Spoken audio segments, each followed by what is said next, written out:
So, lads, the New York Liberty are very close to being completely, and I mean completely, unstoppable in the WNBA. Like, they currently have not only the most talent, they have the most depth. They have the best role players. They have one of the better coaches in the league. Like, I don't think Sandy Brondello is the best coach in the WNBA. Like, I think everybody out there talking about Sandy Brondello, overhyping Sandy Brondello is kind of, for me, it's a little bit crazy. Like, I don't understand the overhyping of Sandy Brondello. I understand the hyping of her. I think she's a good coach. She speaks well and she seems like a nice person. But, like, I don't think she's anything spectacular as a coach, to be honest. But, like, the Liberty are about to add Emma Messiman, who absolutely is a player that will score when needed. A lot of people don't realize this, and this is the thing with these players when they play over in Europe. Like, when you play in Europe, when you play for whatever that team was called in Russia that was paying Taurasi millions, when you play for Fenerbahce, when you play for Mercy, when you play for these teams, you could be a 15-point per game WNBA scorer, but you go to this team and you're playing with 4 more 15-point per game WNBA scorers, and you're there to score 7 points a game. Like, most players' stats go down when they go to Europe. And a lot of people are thinking, oh, Emma Messiman's going to come in and she's going to be really pissed off when she's, not averaging the 26 points she does for Belgium. It's like, if people don't understand, the we is greater, the collective is greater than the individual for the vast majority of players that come through the European system. Your job is to win. You want to win. And that's all that matters. You don't care about people perceiving you as a ring chaser. Your legacy is based on how much you win or lose, not whether or not you won. You were the reason a team won. There's a very different mentality. And they're going to get Emma Messiman in. And, like, you can see that when it comes to who I believe is the glue that makes this team go. By the way, Jonquel Jones is this team's best player. If you guys have not seen Leo Phoebish, she is currently leading the WNBA in true shooting percentage. She is leading the WNBA in true shooting percentage. That's 75. She shoots 75% true shooting. Their starting 5, by the way, I don't think Emma Messiman starts straight away. Like, their starting 5 has not lost a game since Game 4 of the WNBA Finals, which was October of last year.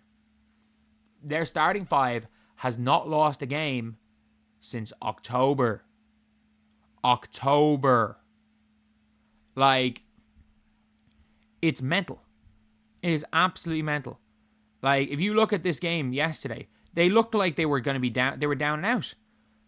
The first half, I know they had it back here to, I can see here, biggest lead 12. The Mercury were firing. They were up 12 points in the second quarter. And then, if you just look at it, it's like Jonquel Jones gets inside, Phoebish 3, then suddenly Sabrina, bang, bang. And that's the thing with Sabrina, like, if you leave Sabrina open, there are times where she can just cook. She can just cook. And again, a -3 for Phoebish, who, by the way, I'm pretty sure has like the highest net rating in the history of the WNBA or something so far in her career. Kennedy Burke, 1 of 5 from the field. Natasha Cloud's another one of those players who is elite at her role. Like, I think she's probably the player that's going to go to the bench. Like, that would be my opinion if I was the coach. It would be Sabrina moves to the 1. Phoebish goes to the 2. Stewie moves down to the 3, even though she's forgotten how to shoot the ball. Then Emma plays the 4, Jonquel the 5, or vice versa. All 5 can shoot, all 5 can play make, 4 to 5 can defend. And that's the thing where it's like, if you look at who is the best defensive center in the WNBA, Alana Smith. Age is playing center, so it's Alana Smith 1, Age at 2, 3 is probably Magbagor, 4 is Jonquel Jones. Jonquel Jones, a top 5 defensive player, best offensive centers in the WNBA. Jonquel Jones, I think I think it goes Aja then Jonquel. And best IQ centers, it goes Aaliyah and Jonquel. Like, Jonquel Jones does everything right. And it doesn't really matter how many points she has, how many assists she has. She is a winner. She can give you 20. She's won an MVP, but she's a winner. As much as anything, she's a winner. And then you've got Natasha Cloud, who's a winner. You've got Kennedy Burke, who's coming in as a role player, killing it. You got Maureen Johannes, who maybe doesn't play the most winning basketball, but she can come in off the bench and do some damage. You got Steph Talbot, who's there. You got Sabrina, who's there. And, like, Stewie is one of the best. Like, if you look in their positions, if you go Phoebish, if you go with the starting five of Messiman, of Jones, Messiman, Stewie, Phoebich, and Sabrina. Let's look at in their positions. Where do you rank Jones as centers? 2, arguable 1 with Aja Wilson. Stewie with Aja Wilson gone as a power forward. Stewie number 2 in all power forwards. And she's even struggling a little bit. But number 2. Messiman. Number 2. Yeah. Number 2. I think she's better than Eka. She's not as good as Alyssa Thomas if you consider Alyssa Thomas a power forward. Ooh, 3. Is she better than Alyssa Thomas? No, I'll give her 3. Small forwards then. Stewie. Uno. Number 1. If you have her there. Then shooting guards, Leo Phoebish. Who's a better shooting guard than Phoebish? K-Mac?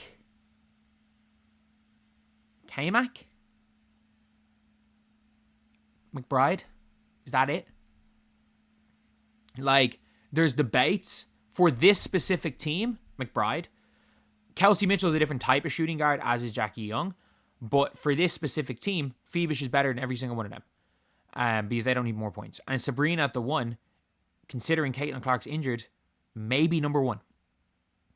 Maybe the best point guard in the WNBA. Like, you have got an entire starting 5 with every player being at worst top 3 in their position. And then Natasha Cloud, whichever of Phoebish and Natasha Cloud should be Cloud. Cloud becomes the best bench player in the WNBA. Like, and then you've got Burke, who's one of the best bench players in the WNBA. You've got Nyara Sably, who might be the best bench big in the WNBA. You've got Steph Talbot, who's a solid bench player. You got Maureen Johannes, who can cook. Izzy Harrison is solid. Like, this team is like, is going to be nearly unbeatable. Like, they're nearly unbeatable without Emma Messiman. And if she was somebody that's going to come in and dominate the ball and, you know, needs to score, has the attitude of, I need to have 30, or else I'm pissed. I'd rather score a lot on a bad team than be on a good team. Then I would say, okay, maybe it can stop. Like, it could halt the team's momentum. It's not going to. Because Emma Messiman just wants to win. She just wants to win. Like, she's come from situations. Like, when you play for Fenerbahce, you could literally be... Ariel Atkins came off the bench. For them. You can literally come over as a WNBA player and be an all-star. And you might come off the bench for this team. Like, they literally had 1 year. I can't remember what their lineup was, but they had McBride, Fee, Satu, and Emma. That was 4 of their starting 5. And, like, they had legit WNBA players. I'm trying to think what the team was. Need to look up this here. 2024 Women's Fenerbahce. But the roster in 2024 was... Obviously, they have a gigantic roster where players come in and out. But, like, Sev Guzin obviously was starting. Natasha Howard was coming off the bench, I think. I think Howard is coming off the bench. Or was Kayla McBride was coming off the bench, it seems. I think Kayla McBride was coming off the bench for a Turkish player. They had Badian coming off the bench. They had Kit Laxa. So, like, they had all these WNBA level players coming off the bench. Was Sloot there as well? I'm just finding these pictures and I'm like, where are these pictures coming from? There's a picture of that team the year before. They had Satu, Stewie, McBride, Messiman, Sloot. He has Stokes for some reason. So, like, these teams have a lot of these players, and there's elite players that come off the bench. There's absolutely elite players that come off the bench, and when that happens, you're like, you got to get used to it. You got to get used to playing with Stewie. He's already played with Stewie. She's already played in a team with Stewie, Natasha Howard, played with Stewie and Sloot. Heck, she's been an MVP on all those teams. But yeah, it's like, it is what it is. The New York Liberty are going to just cook. They're going to cook.